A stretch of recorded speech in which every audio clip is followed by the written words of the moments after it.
وكل محدثة بدعة وكل بدعة ضلالة وكل ضلالة في النار. வார்த்தைகளிலெல்லாம் சிறந்த வார்த்தை ஏக இறைவனாகிய அல்லாஹ்வுடைய வார்த்தை என்றும், வழிகாட்டுதல்களில் சிறந்த வழிகாட்டுதல் இறுதி தூதர் ஸல்லல்லாஹு அலைஹி வஸல்லம் அவருடைய வழிகாட்டுதல் என்றும், இந்த தூய்மையான இஸ்லாமிய மார்க்கத்திலே மார்க்கத்தின் பெயரால் எதுவெல்லாம் புதிதாக தோற்றம் பெறுகின்றதோ அவை அத்தனை காரியங்களும் வழிகேடுகள் என்றும், வழிகேடான ஒவ்வொரு காரியங்களும் இந்த மனித சமுதாயத்தினை நரகத்தின் பால் இட்டுச் செல்லும் என்று இறுதி தூதர் முஹம்மது ஸல்லல்லாஹு அலைஹி வஸல்லம் அவர்களது சொற்பொழிவுகளில் ஞாபகப்படுத்திய செய்தியினை ஆரம்பமாக உங்கள் முன்னால் நினைவுபடுத்திக் கொண்டவனாக, இந்த உலகத்தை படைத்து பரிபாலிக்கின்ற நாயன் அல்லாஹ் அவன் ஒருவனை தவிர வேறு யாரும் இல்லை என்றும், நபி முஹம்மது ஸல்லல்லாஹு அலைஹி வஸல்லம் அவர்கள் இறைவனது இறுதி தூதர் என்றும், ஏகத்துவ திருக்கலிமாவினை சாட்சியம் சொல்லிக் கொண்டவனாக இன்றைய வெள்ளி குத்துபாவினை ஆரம்பம் செய்யலாம் என்று ஆசைப்படுகின்றேன். அன்பிற்குரிய அல்லாஹ்வின் நல்லடியார்களே, அருமை தோழர்களே, இறைவனால் வழங்கப்பட்டிருக்கின்ற தூய்மையான இந்த இஸ்லாமிய மார்க்கத்தை ஏற்று பின்பற்றக்கூடிய நாம் இந்த மார்க்கத்தினுடைய சில அடிப்படைகளை நாம் ஆழமாக விளங்கிக் கொள்ள வேண்டிய தேவை இருக்கின்றது. ஏனென்றால் இன்றைய உலகில் இஸ்லாம் என்ற இந்த பதம் மனித மனங்களில் அப்படியே சற்று சற்று அகன்று கொண்டிருக்கின்ற காட்சிகளை காண முடிகிறது. உலகத்தினுடைய அந்த இன்பம், உலகத்தினுடைய கவர்ச்சி, உலகத்தினுடைய ஆடம்பரங்கள் மனிதனை இஸ்லாமிய மார்க்கத்திலே இருந்து, அதனுடைய கொள்கை உறுதிகளில் இருந்து மெல்ல மெல்ல உலகத்தினுடைய நாட்டத்தின்பால் மனிதன் சாய்ந்து கொண்டிருக்கின்றான். அன்பிற்குரியவர்களே, இஸ்லாம் என்ற இந்த சொற்பதம் அஸ்லம என்ற அரபி மூலத்திலிருந்து பிறந்ததாகும். அஸ்லம என்றால் கட்டுப்படுதல் என்ற அர்த்தத்தை நேரடியாக கொண்டிருக்கிறது. இஸ்லாம் என்று சொன்னால் கட்டுப்படுதல் என்ற ஒரு அர்த்தத்தை வேண்டி நிற்கின்றது. அந்த இஸ்லாத்தை பின்பற்றக்கூடிய முஸ்லிம்கள் கட்டுப்படக்கூடிய சமுதாயத்தினர் என்ற அந்த வரையறைக்குள் வந்து விடுகின்றோம். அப்படி என்றால் நாம் எதற்கு கட்டுப்பட வேண்டும்? எம்மை எது கட்டுப்படுத்த வேண்டும்? இந்த உலக வாழ்க்கை என்றால் ஒரு உண்மையான முஸ்லிமுடைய வாழ்க்கை எப்படி இருக்கும் தெரியுமா? அல்லாஹ்வுடைய தூதர் சொல்லுகின்ற செய்தி முஸ்லிம் என்ற ஹதீஸ் கிரந்தத்தில் 2227வது ஹதீஸிலே பதிவு செய்யப்படுகிறது. நாம் பரவலாக கேட்கக்கூடிய ஒரு செய்தி. அல்லாஹ்வுடைய தூதர் சொன்னார்கள், அத்துன்யா சிஜ்னுல் முஃமின் வ ஜன்னத்துல் காஃபிர். இந்த உலகம் ஒரு முஸ்லிமுக்கு சிறைச்சாலையாக இருக்கும், ஒரு காஃபிருக்கு இது சுவர்க்கமாக இருக்கும். அப்ப சிறைச்சாலை என்றால் அதில் நிறைய கட்டுப்பாடுகள் இருக்கும். ஒரு மனிதன் விரும்பியதெல்லாம் அந்த சிறைச்சாலையில் செய்ய முடியாது. என்ன கட்டளைகள் இருக்கிறதோ, என்ன ஏவல்கள் இருக்கிறதோ, என்ன விலக்கல்கள் இருக்கிறதோ, அந்த அடிப்படையில் தான் ஒரு மனிதன் சிறைச்சாலையிலே வாழ முடியும். அப்படி என்றால் இஸ்லாத்திலே வாழக்கூடிய ஒரு முஸ்லிம் அவனுக்கென்று சில விதிமுறைகள் இருக்கிறது, சில கட்டுப்பாடுகள் இருக்கிறது. அந்த கட்டுப்பாடுகளுக்குள் தான் ஒரு முஸ்லிம் வாழ வேண்டும் சகோதரர்களே. அப்படி என்றால் இந்த எம்மை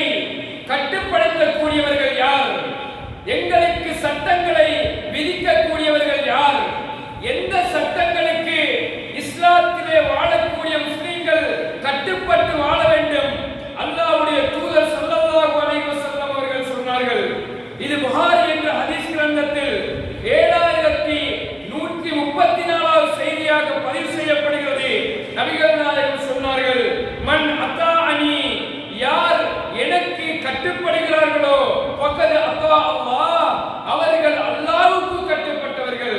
இந்த ஹதீஸை பாருங்க. யார் அல்லாஹ்வுடைய தூதருக்கு கட்டுப்படுகிறார்களோ அவர்கள் ஏக இறைவனாகிய அல்லாஹ்வுக்கு கட்டுப்பட்டவர்கள். வமன் அஸானி, யார் அல்லாஹ்வுடைய தூதருக்கு மாற்றம் செய்கிறார்களோ ஃபக்கத் அஸல்லாஹ், அவர்கள் அல்லாஹ்வுக்கு மாற்றம் செய்தவர்கள்.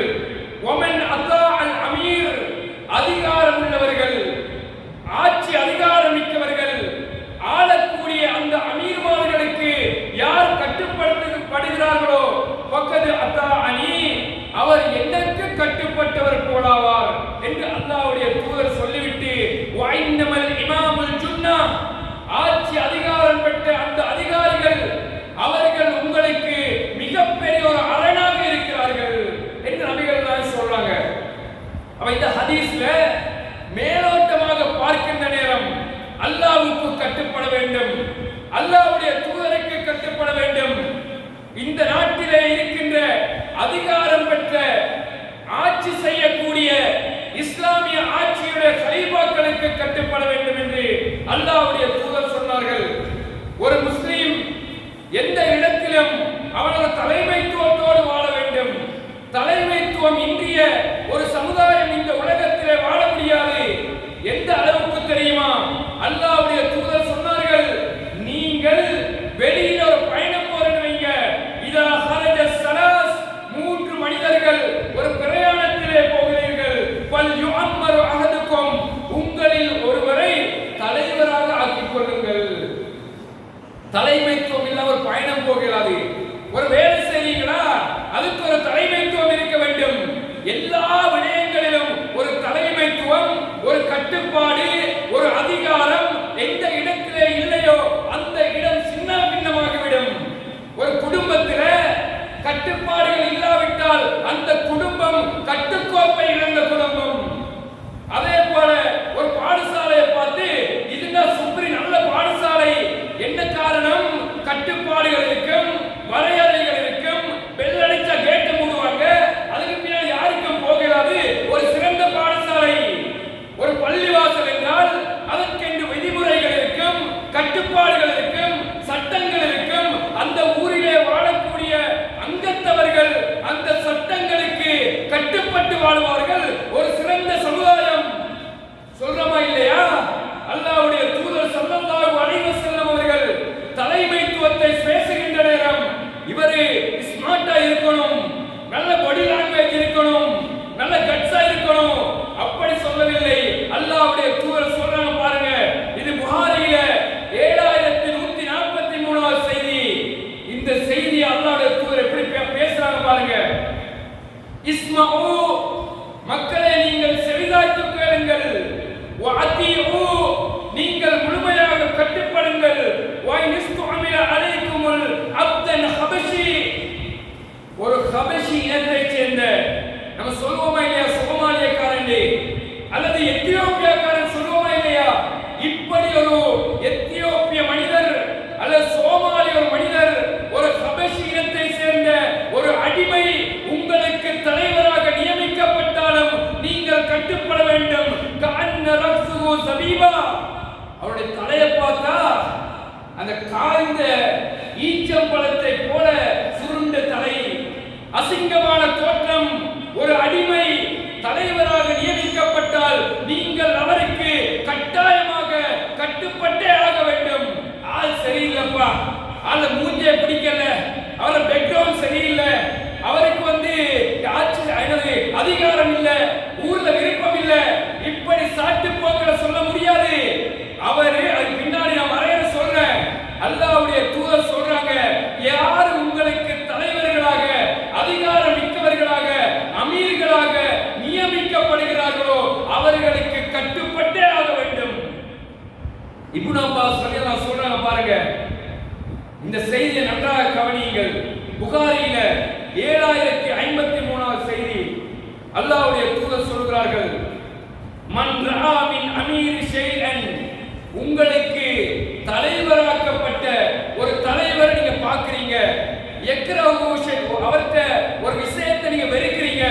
ஒருத்தர் தலைவரா இருக்காரு, உங்களுக்கு அமீரா இருக்காரு, அவருக்கு ஒரு விஷயம் உங்களுக்கு பிடிக்கல, அவரை கொண்ட பிடிக்கல, அவரை நட பிடிக்கல, அவரை செயல் பிடிக்கல, ஏதோ பிடிக்கலன்னு வைங்க, நபிகள் நாயகம் சொல்லுகிறார்கள் வல் யஸ்பிர் அலைஹி, அவருக்கு பிடிக்காத விஷயத்துல, உங்களுக்கு விருப்பம் இல்லாத விஷயத்துல பொறுமையாக இருந்து கொள்ளுங்கள்.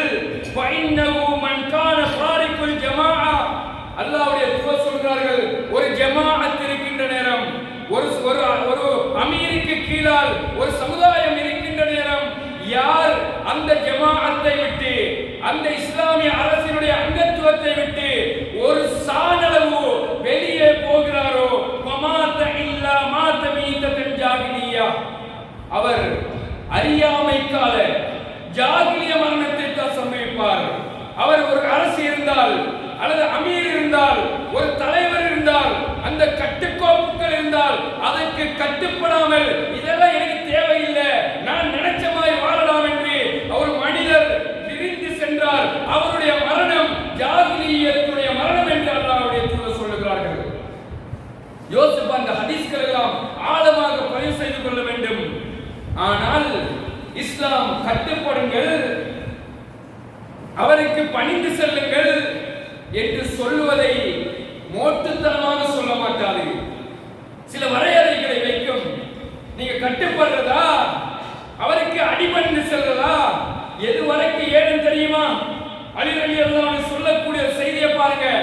அல்லாஹ்வுடைய தூதர் ஸல்லல்லாஹு அலைஹி வஸல்லம் அவர்கள் மதீனாவிலே இருந்து சிரியாவை நோக்கி ஒரு படையை அனுப்புறாங்க. அனுப்புற நேரம் ஒரு மனிதரை அம்மரவும், இவர்தான் உங்களுடைய தலைவர், போய் வருகின்ற வரைக்கும் அவருடைய சொல்லுகளுக்கு நீங்கள் கட்டுப்பட வேண்டும் என்று அல்லாஹ்வுடைய தூதர் அனுப்பி வைக்கிறாங்க. போய் அந்த தலைவராக நியமிக்கப்பட்டாரே, அவர் என்ன செய்யறார் தெரியுமா? பெரிய நெருப்பை மூட்டி அதிலே பாய சொல்கிறார். பதுகுலு இலைகா, அல்ல பாயுங்கன்னு சொல்றாங்க. இப்ப இந்த நேரத்தில் சஹாபாக்கள் இரண்டு சாராராக பிரிகிறார்கள். ஒரு சாரார் அமீருக்கு கட்டுப்படும்படி அல்லாஹ்வுடைய தூதர் சொன்னார்கள், அவர் நெருப்பை மூட்டி அதிலே பாய சொன்னாலும் நாங்கள் பாய்ந்து விடுவோம் என்று அமீருடைய கட்டுப்பாட்டினுடைய அல்லாஹ்வுடைய தூதருக்கு மாறு செய்யக்கூடாது நினைக்கிறாங்க.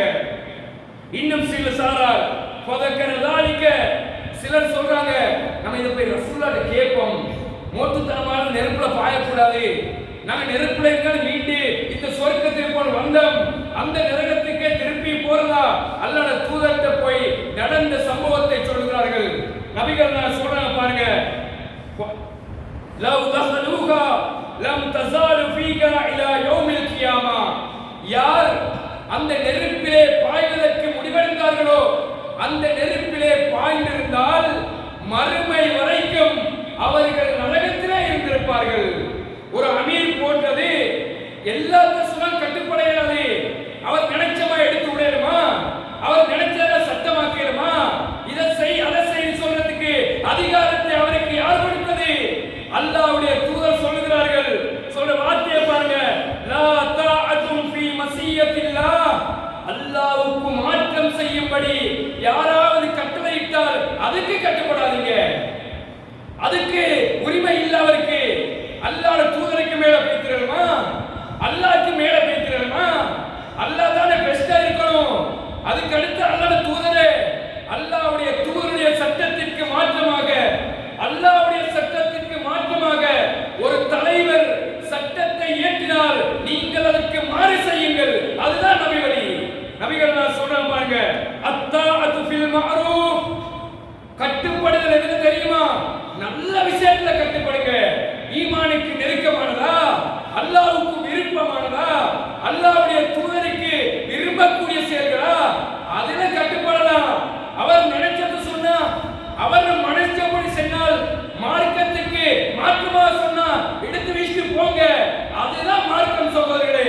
அடுத்ததாக அல்லாஹ்வுடைய தூதர் பாருங்க, ஒரு குழுவை பனு ஜிதாமா என்ற ஒரு கோத்திரத்திற்கு அல்லாஹ்வுடைய தூதர் காலித் இப்னு வலீத் ரலியல்லாஹு அன்ஹு அவர்களை ஒரு தலைமையில் அனுப்புறாங்க. இடத்துக்கு அவங்களுக்கு மார்க்கத்தை சொல்லுங்க, அவளை இஸ்லாத்தின் பால் அழைங்க, கொள்கையை ஏகத்துவத்தை மார்க்கத்தை சொல்லிக் கொடுங்கள் என்று காலித் இப்னு ரலியல்லாஹு அவர்களுடைய தலைமையின் கீழ்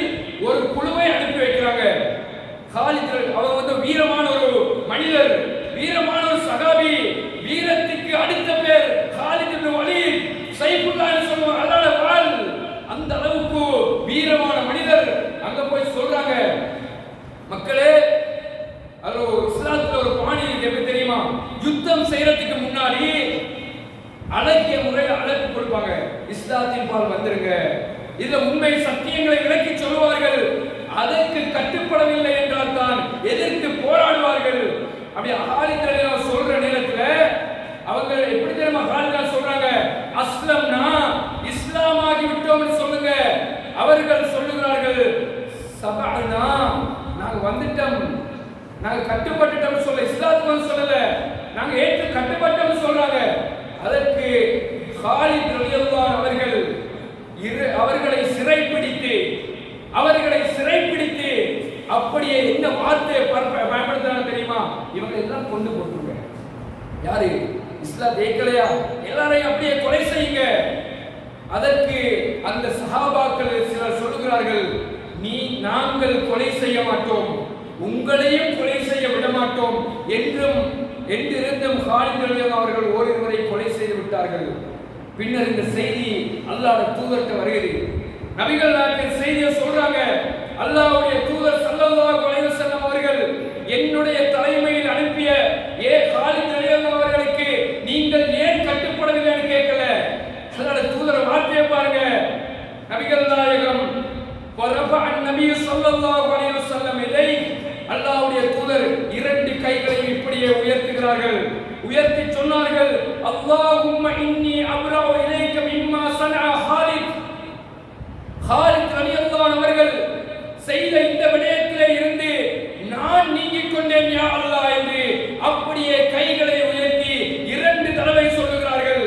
அல்லாஹ்வுடைய தூதர் தலைவராக நியமித்தாலும், அல்லாஹ்வுடைய தூதர் அவருடைய கட்டளைக்கு கட்டுப்படுமாறு சொன்னாலும், அல்லாஹ்வுக்கு மாற்றமாக, அல்லாஹ்வுடைய தூதருக்கு மாற்றமாக உங்களில் இருக்கின்ற ஒரு அமீர் ஒரு சட்டத்தை போட்டால் அதற்கு மாற்றம் செய்ய வேண்டும் என்று நபிகளார் சொல்லுகிறார்கள். அன்பிற்குரிய அல்லாஹ்வின் நல்லடியார்களே, இந்த செய்தியில் இன்னொரு செய்தியை ஞாபகப்படுத்துகிறேன். அல் குர்ஆனில் அல்லாஹ் எங்களுக்கு ஒரு அழகான பாடத்தை சொல்லித் தருகிறான். ஒரு தெளிவான செய்தி சோர்களே. சூரத்துன் நிசா 59வது வசனம் அல்லாஹ் எங்களை அழைத்து சொல்லுகிறான், யா அய்யுஹல்லதீன ஆமனூ, இறைவனை விசுவாசம் கொண்ட மனிதர்களே, அத்தியுல்லாஹ், அல்லாஹ்வுக்கு கட்டுப்படுங்கள், வ அத்தியு ரசூல், ரசூல்மார்களுக்கு கட்டுப்படுங்கள், ரசூலுக்கு கட்டுப்படுங்கள். அதே போல வ உலில் அம்ரி மின்கும், உங்களில் அதிகாரம் உள்ளவர்களுக்கு, உங்களில் தலைமைத்துவம் கொடுக்கப்பட்டவர்களுக்கு. சிலர் இந்த உலில் அம்ரி மின்கும் என்பதற்கு சொல்லுவார்கள், இது ஆட்சி அதிகாரத்தை குறிக்கும். சிலர் இமாம்களையும் குறிக்கும், இமாம்களையும் இதை குறிக்கும் என்று சொல்கிறார்கள். எது எப்படி இருந்தாலும் அல்லாஹ்வுக்கு கட்டுப்பட வேண்டும், அல்லாஹ்வுடைய தூதருக்கு கட்டுப்பட வேண்டும். உங்களில் அதிகாரம் மிக்க அமீர்கள், தலைவர்களுக்கு நீங்கள் கட்டுப்பட வேண்டும் என்று அல்லாஹ் சொல்லி முடிக்கவில்லை.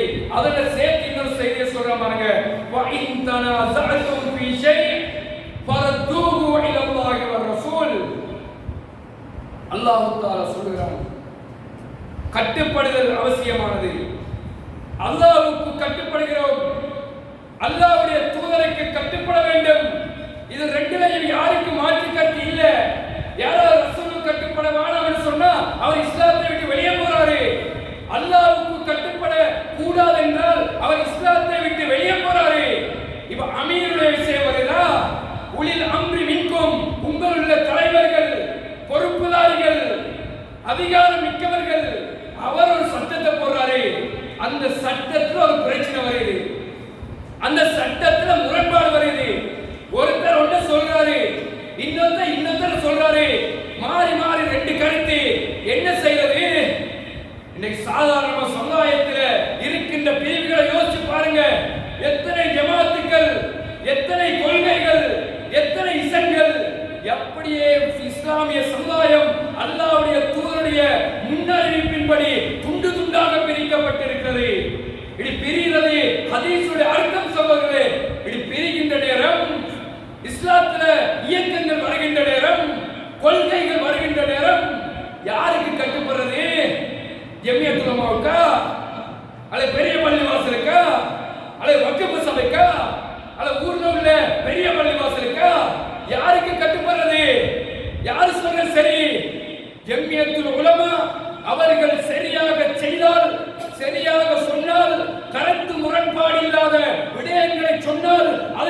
கட்டுப்பட வேண்டும். அது யார் சொல்லிட்டு போது பரவாயில்ல. 2018 ஞாபகம் இருக்கும். இந்த நாட்டில் நிறைய மனிதர்கள் பிறையை கண்டு அறிவிப்பு செய்தது. புத்தகத்தில் கண்டாங்க, ஏராளூர்ல காண்றாங்க, மன்னார்ல காண்றாங்க. அதிகாரத்தில் இருக்கக்கூடியவர்கள் அதை மறுத்தார்கள். ஏகத்துவ சகோதரர்கள் மட்டும் இல்லாமல் இந்த நாட்டிலே எத்தனையோ மனிதர்கள் ஜம்மியத்துல் உலமாவுக்கு கட்டுப்பட மாட்டோம் பெருநாள் கொண்டாடினாங்களா இல்லையா? அதுதான் ஈமானுடைய வெளிப்பாடு சகோதரர்களே. ஒரு பிரச்சனை வரட்டும், கருத்து முரண்பாடு வருகிறதா, எங்களுக்குள்ள பிரிவுகள் தோன்றுதா, இந்த அத்தனை பிரிவினைவாதிகளும் அல்லது அத்தனை முரண்பாடுகளும் ஒரே ஒரு வழி, பிரிவினை பேசுகின்ற அல்லது பிரிவினை நிற்கின்ற அனைவரும் அல்லாஹ்வுடைய தூதருடைய வழியில், அல்லாஹ்வுடைய வழியில் வந்து நிற்போம் என்றால் சமுதாயத்திலே முரண்பாடு இருக்காது சகோதரர்களே. இல்ல, அல்லாஹ் தூதர் மாத்தி மாத்தி பேச மாட்டாங்களே, அல்லாஹ் அப்படி சொல்ல மாட்டானே. உதாரணத்துக்கு பேச வேண்டிய தகவல் இல்ல அப்படின்னு சொல்றேன். சாதாரண கூட்டத்தோட பிரச்சனை வர வச்சுக்கோ. உதாரணமா இருக்குதா இல்லையா? நீ பள்ளி நான் வர, இப்படி இல்லாமல் அல்லாஹ்வுடைய தூதர் அவர்கள் தொழுகை கடமையாக்கப்பட்ட நாளில் இருந்து மரணிக்கின்ற வரைக்கும் ஒரு நாளாவது அவருடைய தொழுகையில் சஹாபாக்களை வைத்துக் கொண்டு அவர்கள் துஆவாக மாமூங்களாக ஒரு சஹாபி ஆமீன் சொல்லி இருந்தால் நம்ம சொல்றோமா இல்லையா? நீங்க நிவர்த்தி ஒரு கோடி தாரம் இருக்குதா? அது சத்தியம் சொல்ற, அதனால சொல்றோம். அப்படி இல்ல சொல்றோம். இப்படி அல்லாஹ்வுடைய தூதருடைய கட்டுப்பாட்டுக்குள், அல்லாஹ்வுடைய கட்டுப்பாட்டுக்குள் நாங்கள் வந்துவிட்டோம் என்றால் நிச்சயமாக இந்த சமுதாயத்திலே பிளவுகள் இருக்காது, அதிகாரமிக்க தலைமைத்துவங்கள் இருக்கும். அதே போல இன்னொரு செய்தியை பாருங்க. அல்லாஹ் எந்த அளவுக்கு அல்லாஹ்வுடைய தூதர் இந்த கட்டுப்பாட்டை சொல்றாங்கன்னா, உலகத்துல கட்டுப்படக்கூடிய ஒரே ஒரு ஜீவன் இருக்கும் என்றால் பெற்றோர்கள் சொல்றாங்க. அல்லாஹ்வுக்கும் அவருடைய தூதருக்கும் அடுத்ததாக நாங்கள் கட்டாயமாக பெற்றோருடைய மனம் நோகும்படி நடக்க முடியாது. நபிகள் நான் சொன்னார்களே, அவர்கள் அல்லாஹ்வுக்கு சொல்றான், அவர்களை பார்த்து வலா தகுல்லஹுமா உஃபின் சீ என்று கூட பயன்படுத்துறாங்க. உம்மா வாப்பா பேசுறாங்க. இந்த சட்டத்தை சொன்ன அல்லாஹ் இன்னொரு செய்தியை சொல்ற பாருங்க. வமன் அஹக்கன் நாஸ் பிஹுஸ்னில் இஸ்லாம். அல்லாஹ் தூதர் மனிதர் வந்து கேட்கிறார், யா ரசூலல்லாஹ், நேசம் கொள்வதற்கு, அன்பு பாராட்டுவதற்கு இந்த உலகத்திலே தகுதியான மனிதர் யார்? நபிகள் சொன்னார்கள், உம்முக்க, உனது தாய். திருப்பி கேட்கிறாங்க, சும்மமன் யா ரசூலல்லாஹ், உம்முக்க உனது தாய். சும்மமன் திருப்பி கேட்கிறாங்க. மூன்றாவது தடவை கேட்கிறார் உம்முக்க. நாலாவது தடவை அவன் சாமி கேட்கிறாரு அபூக்க சொல்ற, அவனோட தந்தை.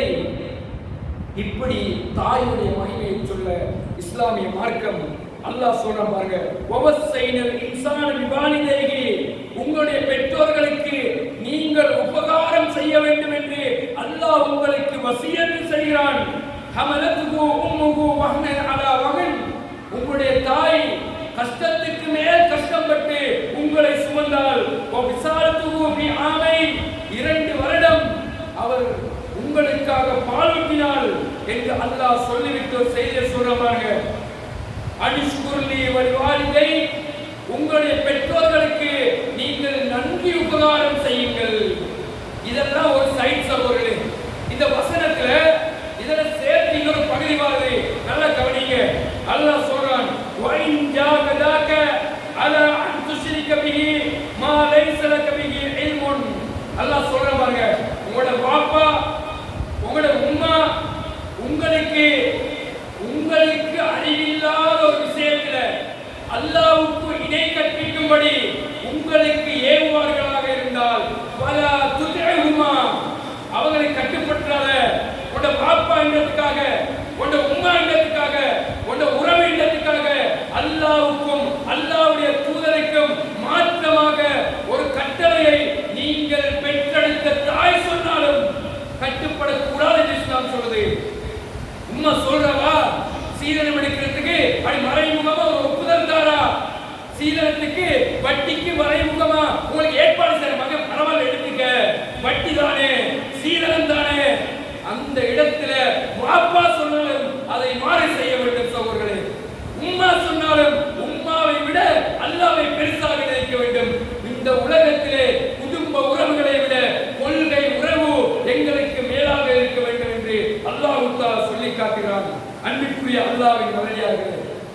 இப்படியாக ஒரு தலைமைத்துவம் எமக்கு இருக்கின்ற நேரம், சரியான அடிப்படையில் சட்டங்கள் அல் குர்ஆனுக்கும் ஹதீஸுக்கும் மாற்றம் இல்லாமல் உருவாக்குகின்ற நேரம், அவைகளை மக்களுக்கு சொல்லுகின்ற நேரம், அவைகளுக்கு கட்டுப்படக்கூடிய அந்த பண்பு அல்லாஹ்வுடைய தூதருக்கு கட்டுப்படுவதற்கு சமன் சகோதரர்களே. இன்றைக்கு எமது சமுதாயத்துக்கு வந்து யோசிப்பாங்க, பள்ளிவாசல் நிர்வாகத்தினூடாக ஒரு நல்ல ஒரு சட்டத்தை ஏற்றி மக்களுக்கு ஆரோக்கியமான, ஊருக்கு ஆரோக்கியமான, பள்ளிவாசலுக்கு நல்ல முறையிலே இருக்கக்கூடிய சட்டங்களை ஏற்றி சமுதாயத்திற்கு சொன்னால் இந்த சமுதாயத்தில் பலரை தூக்கி வீசுவாங்க. அவனுக்கு நம்ம என்னது கட்டுப்படுறது? ஒரு காலம் இருந்தது அவர்களே, பள்ளிவாசல் என்றால் அந்த ஊரிலே உள்ள அத்தனை குடிமக்கள் ஒரு பயமற்றம் இருந்தது. இருந்துச்சா இல்லையா? ஒரு 30 வருஷத்துக்கு முன்னாடி பாருங்க, ஒரு பாட்டு போறதுக்கு ஊருக்கு பயம் ஏன்? பள்ளிவாசலா கேட்பாங்க. குடிக்கிறதுக்கு பயம் ஏன்? பள்ளிவாசலா கேட்பாங்க. ஒரு போதை வஸ்தை பாதிப்பதற்கு பயம் ஏன்? பள்ளிவாசல்ல விசாரிப்பார்கள். இன்னைக்கு இருக்குதா? இன்னைக்கு சொல்லேருமா? சொன்ன கட்டுப்படுவாங்களா? அவங்களை தூக்கி வீசிவிட்டு இவங்க சட்டம் அவங்கள வச்சுக்கட்டும், இவங்க சேர்க்கட்டு அங்கால வைக்கிறேன், பள்ளிவாசல் தேவையில்லை, இப்படி பேசுகின்ற சமுதாயம் இருக்கின்றதை ஒழிய அல்லாஹ்வுடைய சட்டத்தை மார்க்கமாக பள்ளியினூடாக பிறப்பிக்கின்ற நேரம் அதற்கு கட்டுப்படக்கூடிய ஒரு சமுதாயம் உருவாக வேண்டும் சகோதரர்களே. இந்த சின்னம் சிறியர்களுடைய முகங்களை பாருங்கள். எதிர்காலத்தினுடைய இந்த ஊரினுடைய வாரிசுகள் கஞ்சாவுக்கும் போதைக்கும் அமெரிக்கும் இவர்கள் அடிமையாகினால் யார் இந்த ஊரை காப்பாற்றுவது? இந்த ஊரை, இந்த பள்ளிவாசலை யார் ஆள்வது? இந்த எதிர்வரக்கூடிய பரம்பரை சகோதரர்களே பேசுகின்ற பேச்சுக்களை பாருங்கள், அவருடைய செயல்பாடுகளை பாருங்கள், அவருடைய சின்ன சின்ன செயலை பாருங்க. பெரிய நம்ம நினைச்சு பார்க்காத பேசுற அளவுக்கு இருக்குது. ஒரு பொது இடத்துல ஒரு 4-5ஆம் ஆண்டுக்குள்ள பேசுற பேச்சு கேட்டு பாருங்க. சுபானல்லாஹ், எங்க இருந்தா இதெல்லாம் படிக்கிறான்னு யோசிக்கிறோம். இந்த ஊரை அல்லாஹ் எங்களுக்கு அருள் மிக்கதாக, பரக்கத் மிக்கதாக, ஒரு சட்டங்களினால் அல் குர்ஆனுக்கும் ஹதீஸுக்கும் மாற்றம் இல்லாத சட்டங்கள் பள்ளிவாசல்களால் இயற்றப்பட்டு ஒரு ஊரிலே நடைமுறைப்படுத்தப்பட்டால் அந்த சமுதாயம் அதற்கு கட்டுப்படுமானால் எதிர்கால சந்ததிகள் ஆரோக்கியமிக்க சந்ததிகளாக உருவாகும் சகோதரர்களே. எனவே இப்படிப்பட்ட நல்ல உள்ளங்களை யாருக்கும் பள்ளி மேல் வெறுப்பு வைக்காதீர்கள். ஒரு தனிப்பட்ட மனிதனை வெறுக்காதீர்கள், அவனுடைய செயல்களை வெறுங்கள். அல்லாஹ்வுக்காக வேண்டி இந்த பள்ளிவாசல், இந்த ஊர், இந்த ஊரிலே உள்ள எமது இந்த பிள்ளைகள் பரம்பரைகள் நல்ல ஒரு சந்ததியை, அடுத்த பரம்பரையை, அடுத்த ஜெனரேஷனை உருவாக்க வேண்டும் என்றால் நமக்கு ஆசை இருக்கு. நிறைய பேர் கணக்கில்ல, நிறைய பேர் இந்த ஊரை பற்றி நினைக்கிறாங்க சோழர்களே, ஆனால் படு பயங்கரமாக போய் கொண்டிருக்கிறது. தனிப்பட்ட முறையில் ஆசிரியர் பேசி பாருங்க, பள்ளி முகமையில் பேசி பாருங்க, அந்த பள்ளிக்கு வர பிள்ளைகள் எப்படி அவங்க நடத்தை இருக்கிறது, ஒரு வகுப்பை நடத்தினால் அந்த பிள்ளைகளுடைய செயல்பாடு எப்படி இருக்கிறது. இந்த ஊர், எமது ஊர் வளமிக்க ஒரு ஊர் சகோதரர்களே. இந்த பரம்பரையை காப்பாற்ற வேண்டும் என்றால் ஊரில் உள்ள பள்ளிவாசல் நிர்வாகம், அதே போல இந்த ஊரிலே அறிவு படைத்தவர்கள், இந்த ஊரை நேசிக்கக்கூடியவர்கள், இந்த ஊரிலே இருக்கக்கூடிய அனைத்து சங்கங்கள் எல்லாம் ஒன்றிணைந்தால் கல்வி ரீதியாக, பொருளாதார ரீதியாக, ஏனைய செயற்பாடு ரீதியாக அனைவரும் கைகோர்க்கின்ற நேரம் கட்டுப்படுதலோடு ஒழுங்கான தலைமைத்துவத்தோடு ஒரு சீரிய சமுதாயத்தை எமது ஊரிலே நிலைநாட்டுவதற்கு எல்லாம் வல்ல அல்லாஹ் எங்கள் அனைவருக்கும் அருள் புரிய வேண்டும். அதற்காக உதவி செய்கின்ற, அதற்காக பாடுபடுகின்ற நல்ல உள்ளங்களாக எங்கள் அனைவரையும் வல்லவன் ரஹ்மான் ஆக்கி அருள் புரிவானாக.